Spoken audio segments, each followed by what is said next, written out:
Hey, Dad. Hey, Mick. Fancy meeting you here. Yeah, fancy seeing you here too.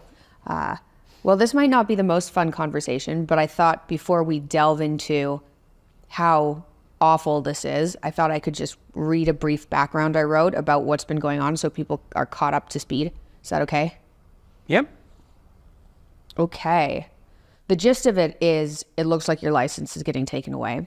But starting from the beginning, the College of Psychologists of Ontario, a regulatory board that was formed to monitor psychologists' relationships with their clients mainly, has been after you for, is it 3 years or is it longer than that?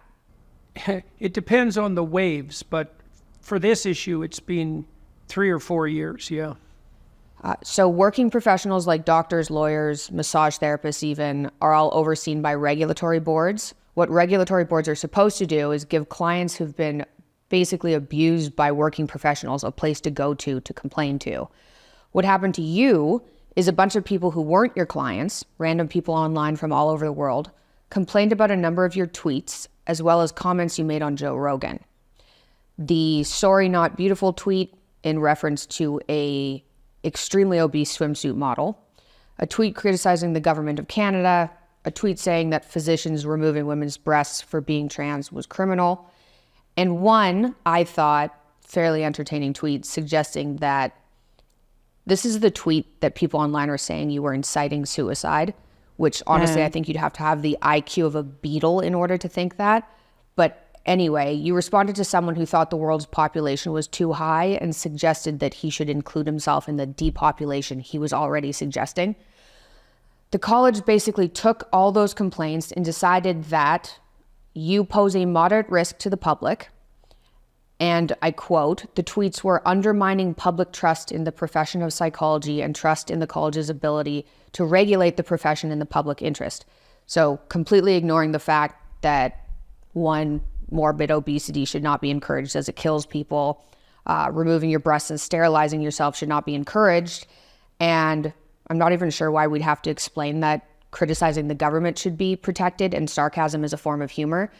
They decided you have to undergo re-education, which you fought back against and lost, and appealed and lost because, in my opinion, the court system in Canada is full of woke judges, so there was no winning there. And now you're basically in a position where you either undergo re-education, which won't work because you won't get turned woke, or you lose your license. You don't know. You never know. This time next year, man, it's pink hair and away we go on the radical leftist side. Converted completely. No, you don't think so? I don't think so. So that's the overview. So I guess we could start with, like, how are you feeling about all this? I think you were insulting to beetles. What have they ever done to you, Mikhaila? Okay, anyways. Yeah, so are you okay? It's tiring. You know, like, I'm preparing for this tour. I'm finishing 2 books. They're very complicated. They take pretty much all my attention. And having to fight this war, well, it's tiring. You know, I have to plot, strategize, write, watch my tongue, consider my next best move. And I also have to face the dismal reality that, as I wrote in the National Post, in Canada's National Post this week, that in some real fundamental sense, Canada's Charter of Rights isn't worth the paper it's written on, and likely professionals in this country can say goodbye to their right to express themselves, politically or otherwise, politically or professionally. I don't think that my tweets, some of my tweets were political in a sense, in that I was criticizing certain government figures, Councilman Trudeau's former chief of staff, and Justin, the WEF puppet himself. And I suppose you could argue that those were political opinions, and fair enough, but I have the right to my political opinions.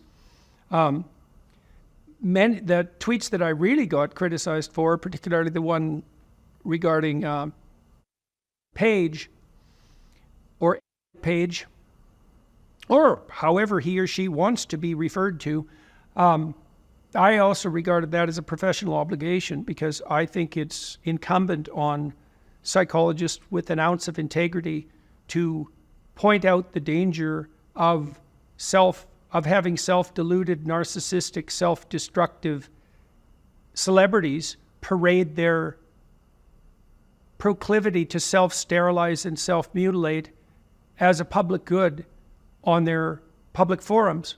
So I don't regret any of that. And I certainly, you know me, Mikhaila, I can feel guilty at the drop of a hat. It's actually one of my outstanding features. And I've scoured my conscience with regards to these accusations. And the best I can do is to find them grimly amusing. This is so ridiculous. I mean, the fact that the college accepted a complaint that was the entire transcript of my 3-hour discussion with Joe Rogan pretty much says it all. And by the way, on the climate front, just so that everyone is crystal clear about this, I think the climate models that are used to justify the encroaching tyranny planned by the WF are 100% untrustworthy.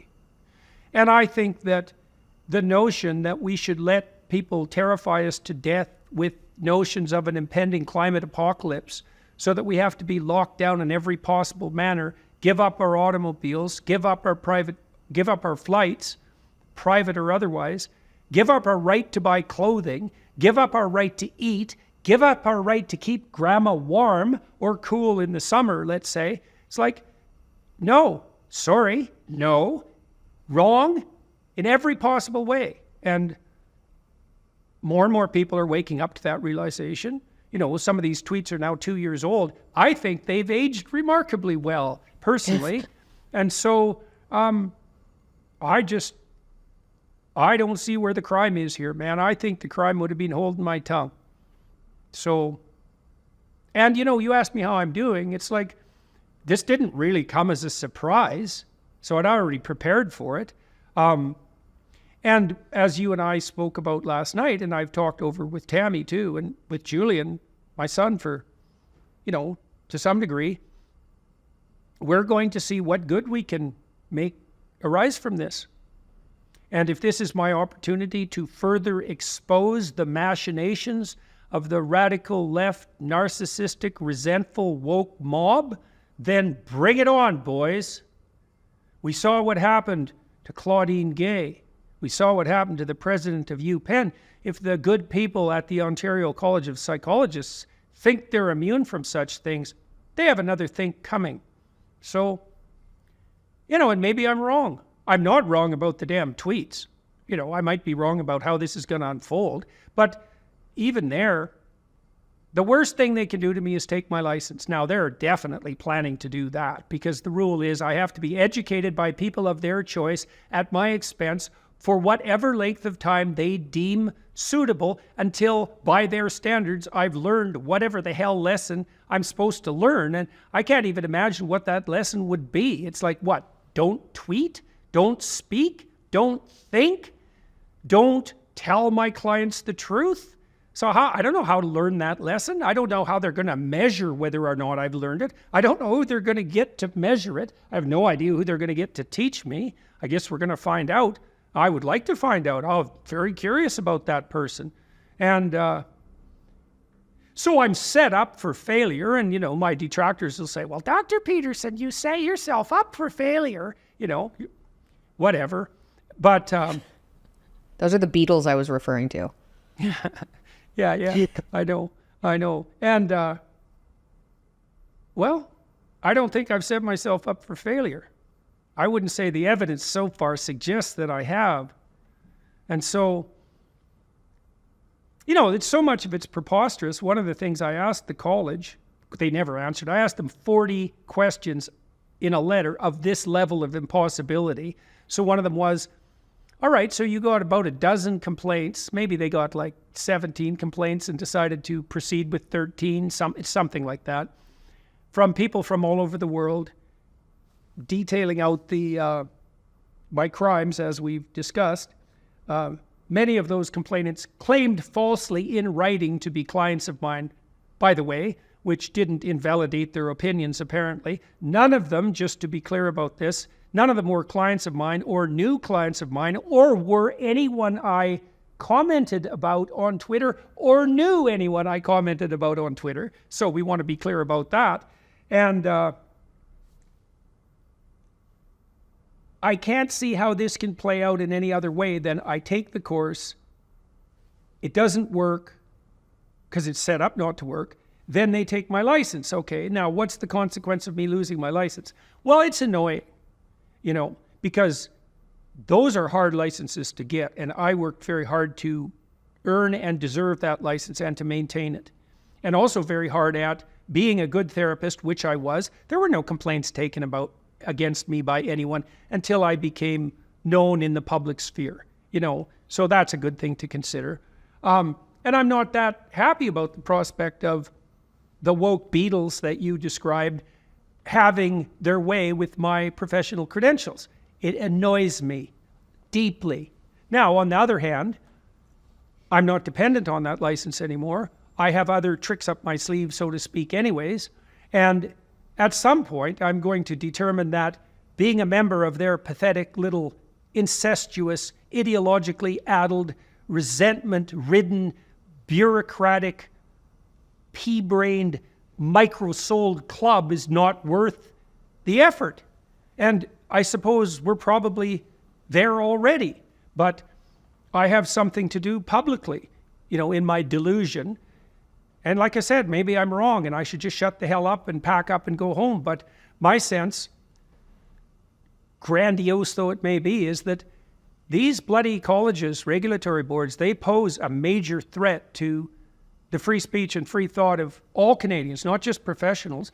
Canadians can think for themselves. What sort of professional consultation are you going to be able to obtain when the people you're talking to are terrified of telling you the truth? When you bring them your 13-year-old daughter who's in major distress, who's so concerned about her body that she's thinking about sterilizing herself and having her breasts removed, and your psychologist isn't going to be able to do anything except lie to you that it's all right. How's that going to go for you? You think that through for like 15 seconds. And if you don't think that'll happen to someone in your family soon, you either don't have a family or you're deluded, because it's coming your way real soon. So, you know, I feel that I have an obligation to fight this out in the public sphere. In many ways, it would be simpler for me just to tell them to go directly to hell and give up my license proudly, you know, and not worry about this again. But I don't know. I'm not there yet. Might happen. I'm not there yet. We'll play out this farce to its end, and I'll do that in the faith that if I conduct myself with a certain degree of honor and care, that the results won't be precisely what my would-be enemies intend. Let's put it that way. Yeah. This is I mean, luckily you're in a position where this isn't going to crush you, but if this happened to somebody who didn't have multiple streams of income, what would they do? They'd just be re-educated and lie, I suppose. Or quit. Well, the problem with being, it's not that easy to be re-educated and lie. I mean, first of all, you know, it's pretty hard on your soul. Second, you can't lie persistently without becoming corrupted. You can't pretend without tilting in the direction of your pretense. And so an honorable person in this situation is they're basically screwed. Like, there's nothing they can really do. You know, because if they quit, which is what they should do, they should tell them to go to hell publicly and repeatedly. Amy Ham, the nurse in British Columbia, they've tortured her to death, and she was very afraid of them, and she's come out swinging again. So, you know, she's got some spine, that girl. Did she oppose what was going on with COVID? That's her story? Well, she really got in trouble, as I understand it, for insisting that there was a biological difference between men and women, right? Which is the most basic of facts, right? Of all facts, That is the most basic. If you are willing to compromise yourself on the issue of the reality of biological sex, there is no lie you won't swallow. And that's why we're being tempted with that particular proposition, because the evil system of ideas that has the woke ideologues in its clutches has, as part of its structure of implicit knowledge, the certainty that if the lie of gender fluidity, well, let's say biological sex fluidity, can be promulgated, there's no limit whatsoever. So, and people, they want to delay the inevitable. If the woke mob comes knocking, they'll kowtow and apologize, and it's certainly understandable, because who the hell wants to put their family's financial security at risk, their professional license? But, at some point, you can have a certain amount of hell now, or you can have way more hell later. And I've never been someone to wait around for the next wave of hell when I can just get it over with right now. And I guess that's what accounts for whatever degree of combativeness I have. Is we're going to have a fight. We're going to have it right now. And we're going to get to the bottom of it. So pleasant though that will be. So, I don't know, the sardonic part of me, like there's a blackly amusing element to this. It's so ridiculous that it's almost incomprehensible. And so I'm curious. It's like, okay, with each move, this gets, either I get more deluded or this gets darker, depending on how you look at it. I presume it's that it gets darker, like the rot within Canada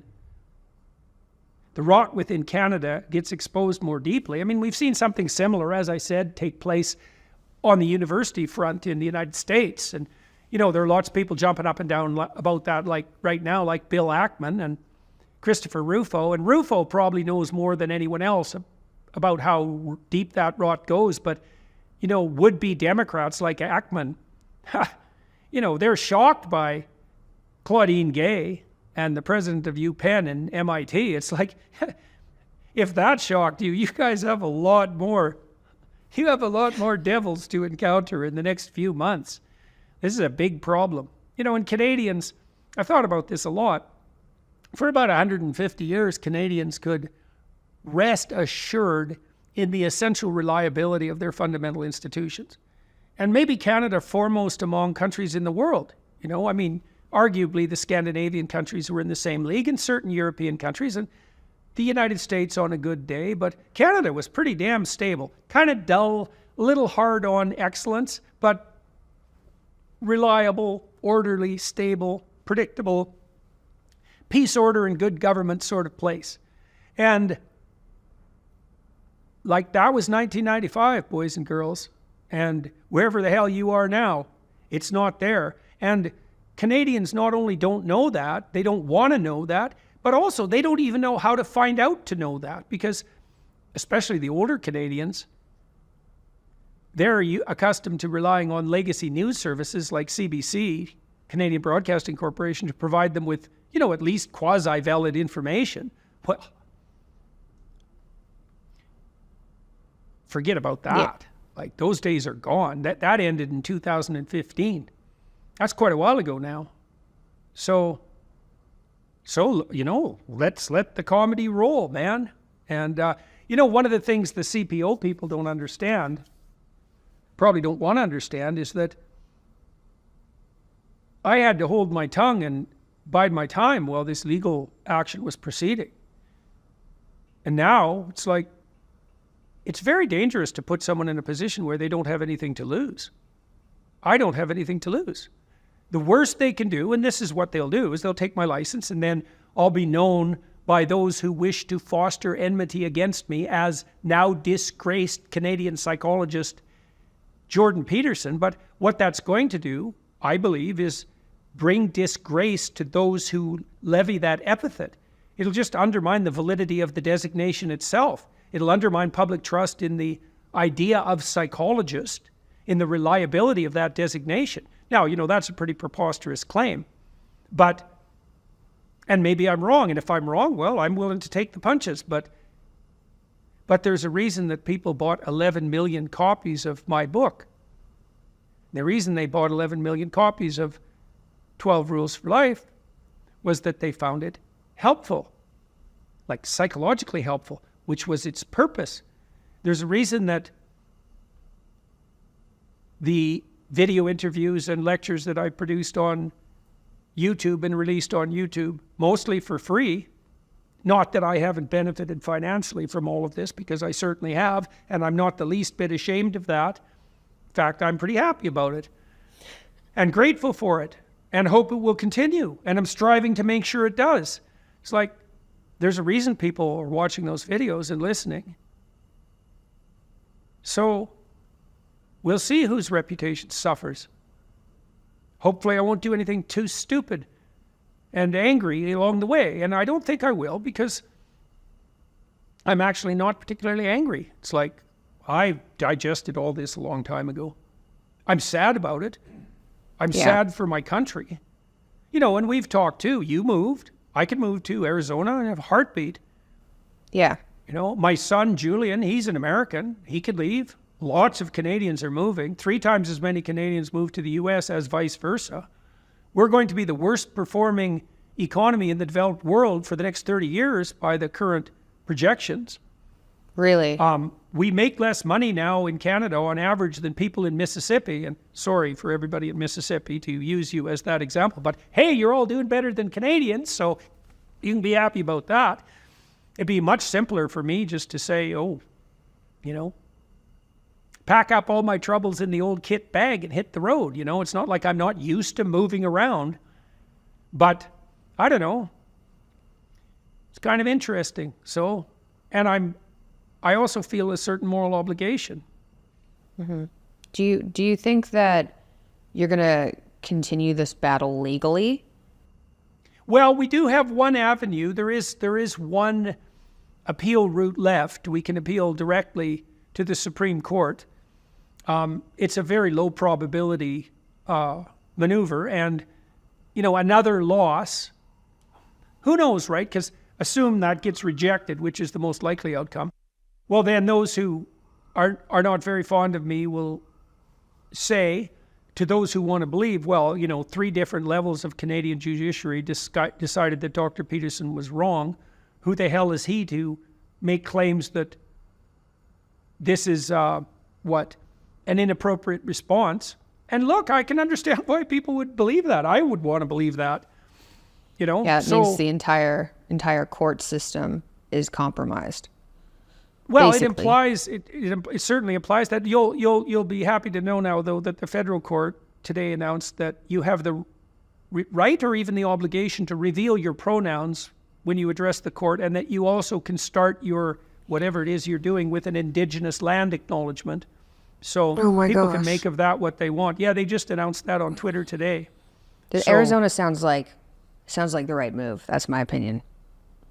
Yeah. Well, you have a personal stake in the matter too, but I also appreciate that. You know, I'm pretty happy that you'd be happy if we moved down there. But you know, Julian's here, and he should plans move to stay.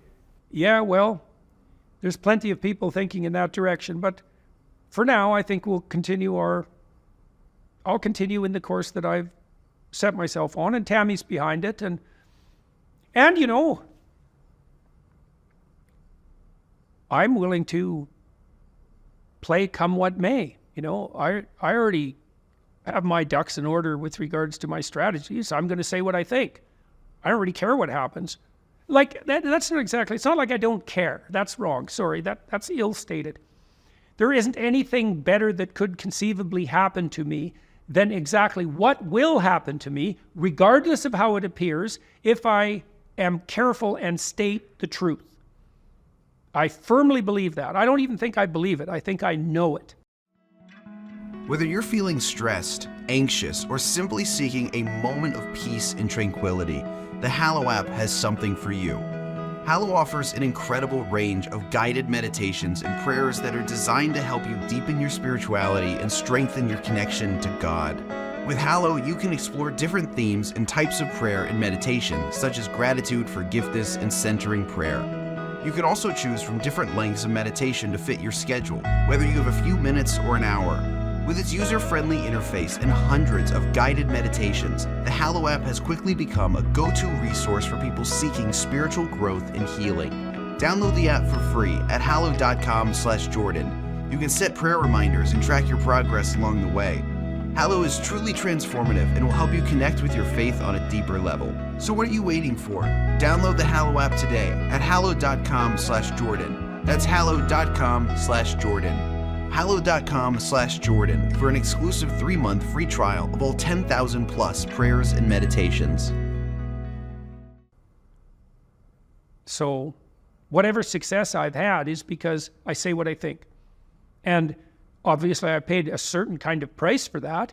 I don't have a research career anymore.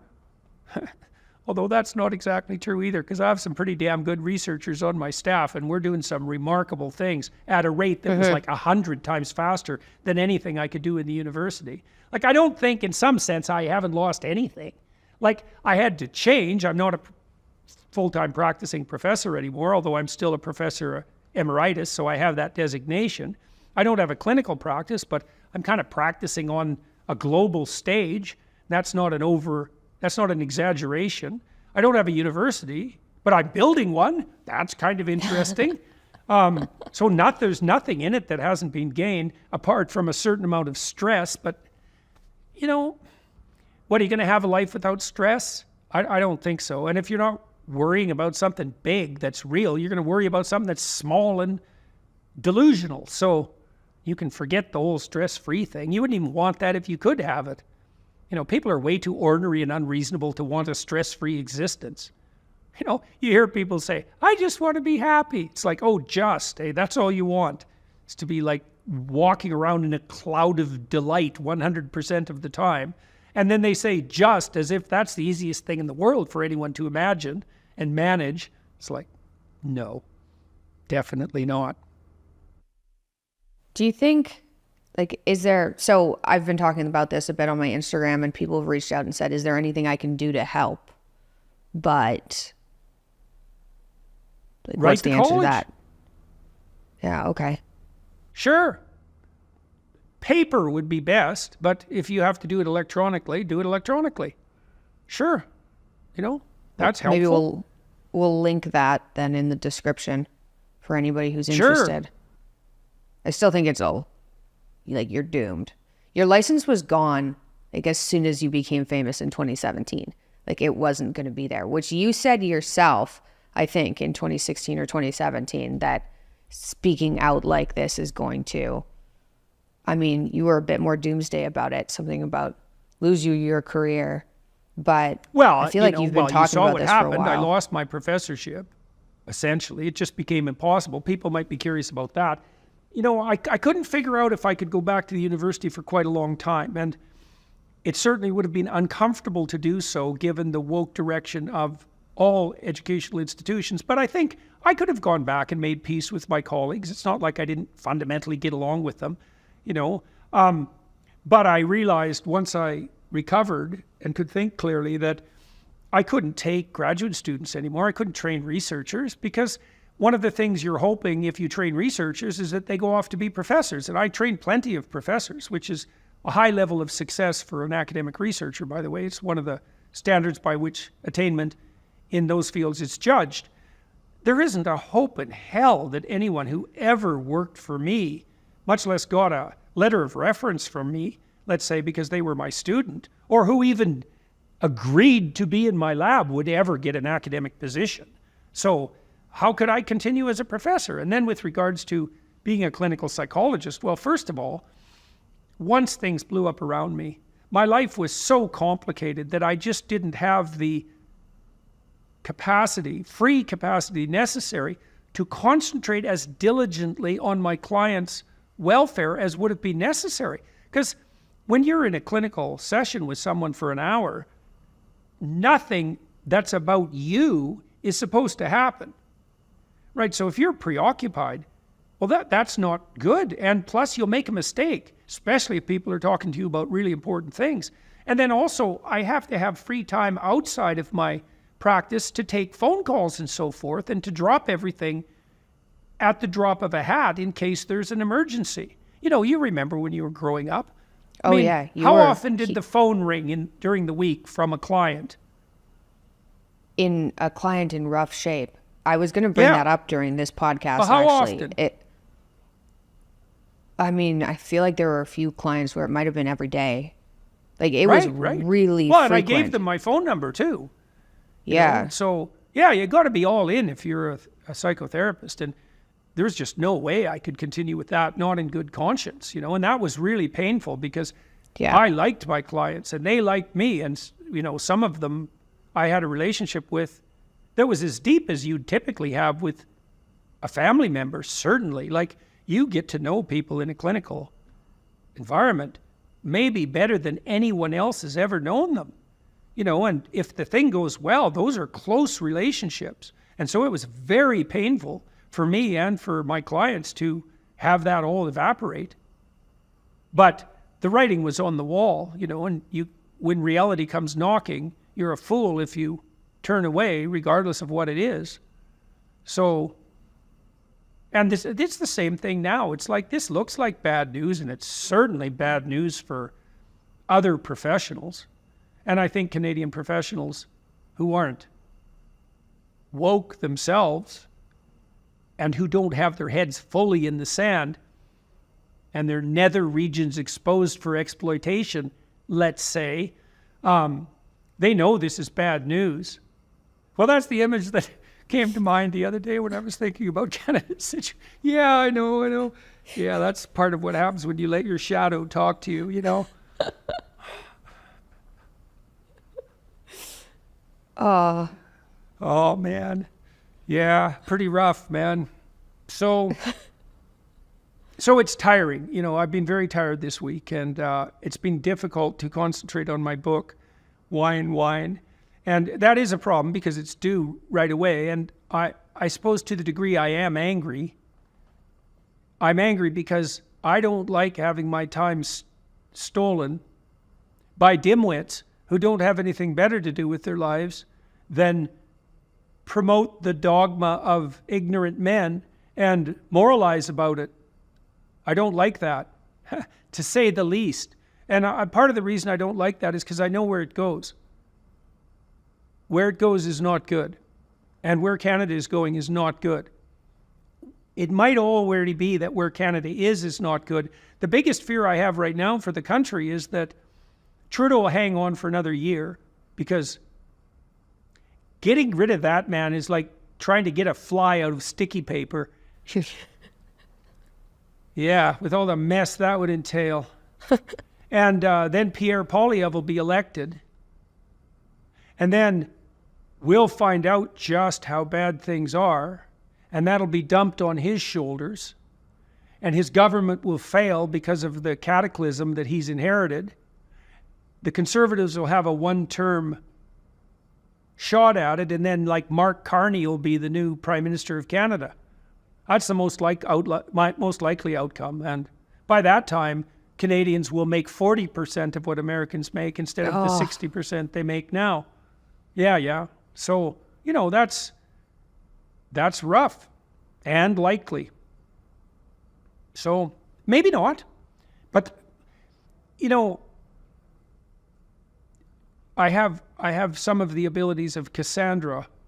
Cassandra was a seer who was fated to be entirely accurate in her predictions. Her torture was that no one ever listened to her.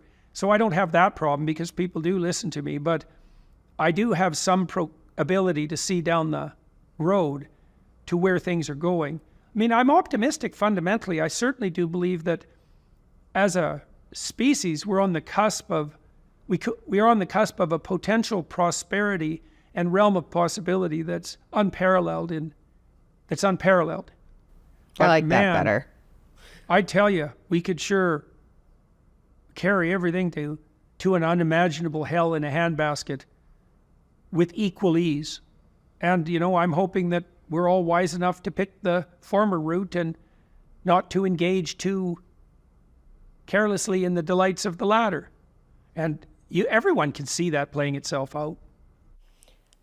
I feel like another outcome could be Trump winning in America And I feel like Canada always kind of trails behind what America does a little bit. And so potentially Trump could turn around America and then Canada could follow suit after that, give or take 5 years after or something. That would be a more optimistic we'll see. outcome. I mean, it's certainly the case that the Jewish community in the United States and Canada are waking up to the dangers of the progressive idiocy that they so foolishly, by majority, supported. So that's a good thing. Certainly MIT, Harvard, and UPenn revealed their hand. So the degree of rot in the educational institutions is becoming to be somewhat apparent, even to people who are inclined not to believe it, which is like everyone, because who the hell wants to believe that? There are certainly signs that the public has had enough of the woke nonsense, especially on the green front. I mean, the German working class is, let's put it this way, not very happy.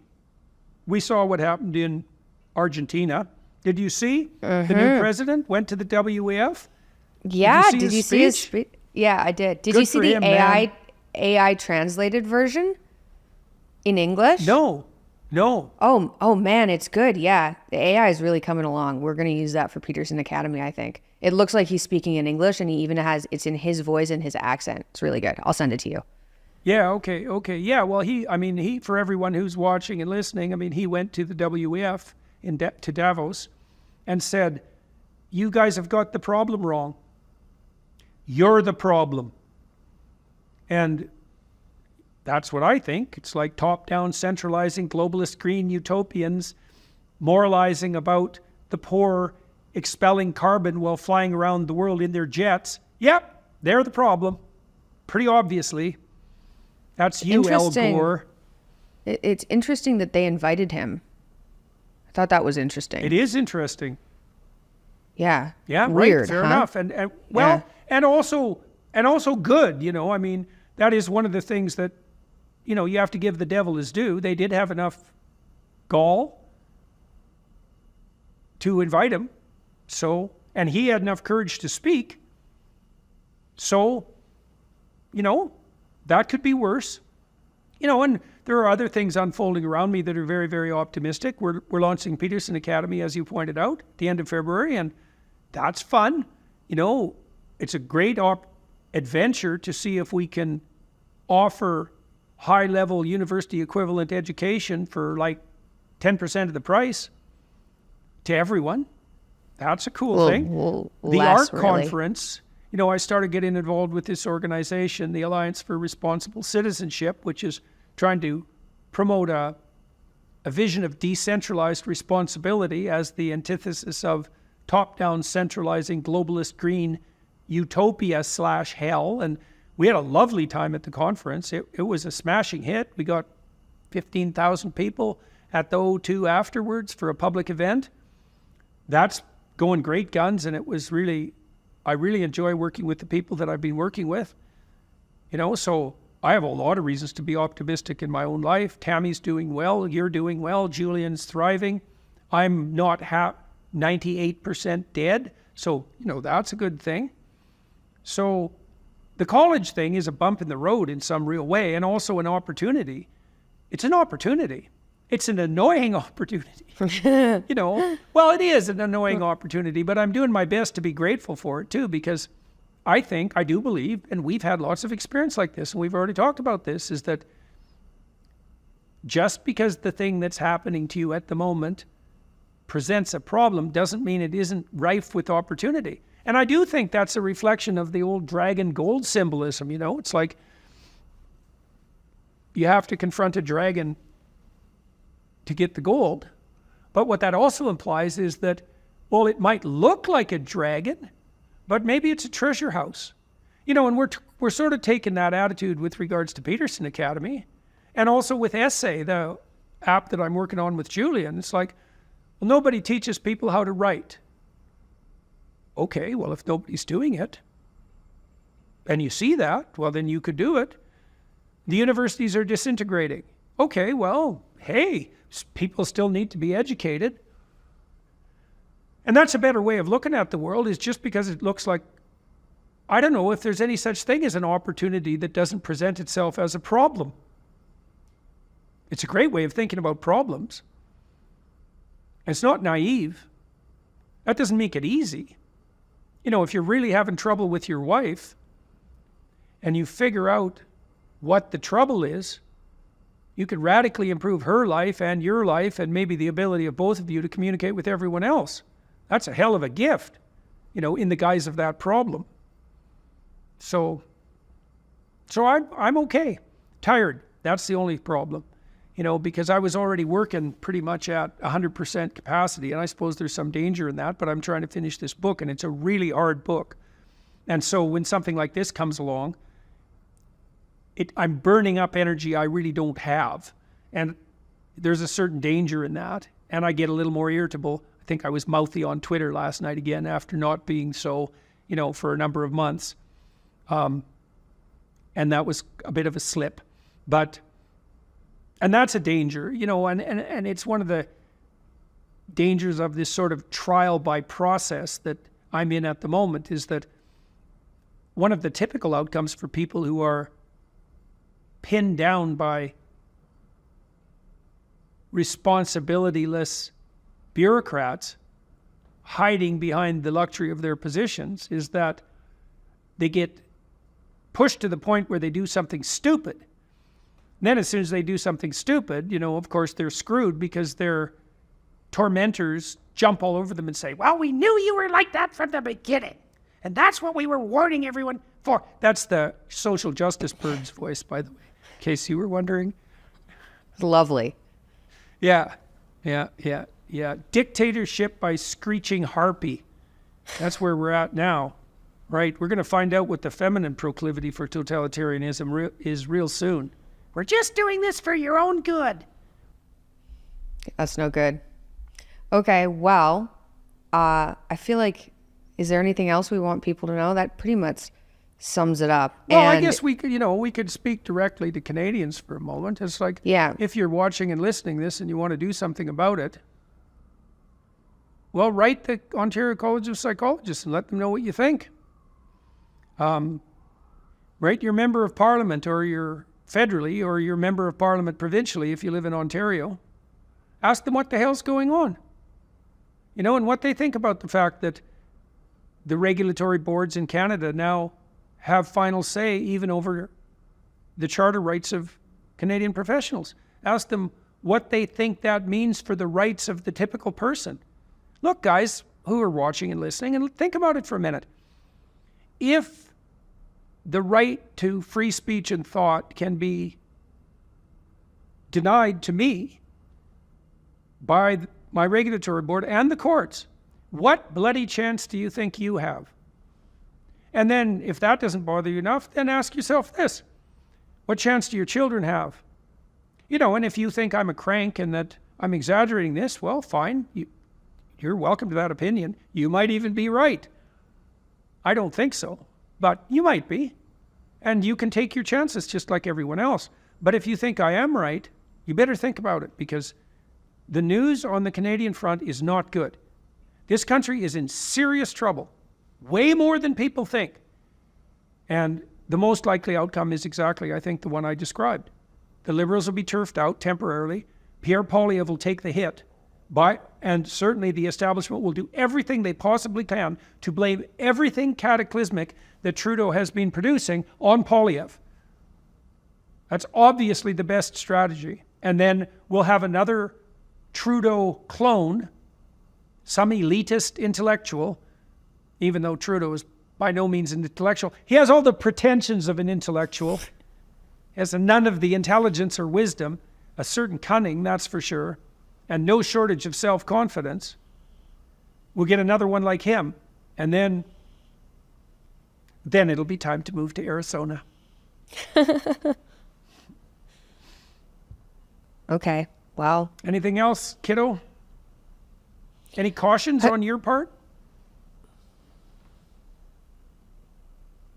I don't think so. I think we're set up pretty well. I mean, be careful on Twitter or X. Yeah, I will. That would be my caution. Be careful on X. Yeah. But and sleep and don't get too upset or angry, because it's just, well, it's kind of out of your, you're really just along for the ride here.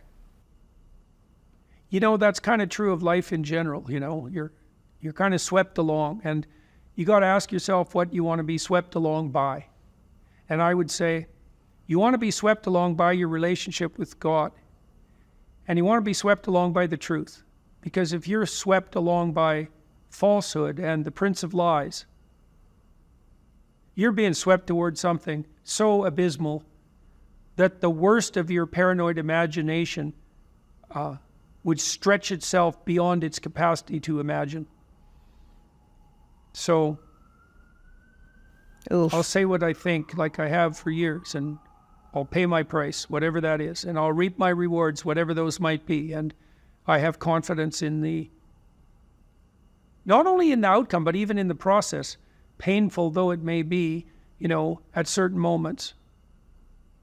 I got lots of support, you know, and Tam and I are on the same page. That makes a big difference. And so same with you and Julie, and I've got lots of support, and we've been through worse than this, man, by a lot. So, and we get to see what happens, you know. It's not boring. That's for sure. It's not boring. Yep. Okay, well, I think that wraps up that very nicely.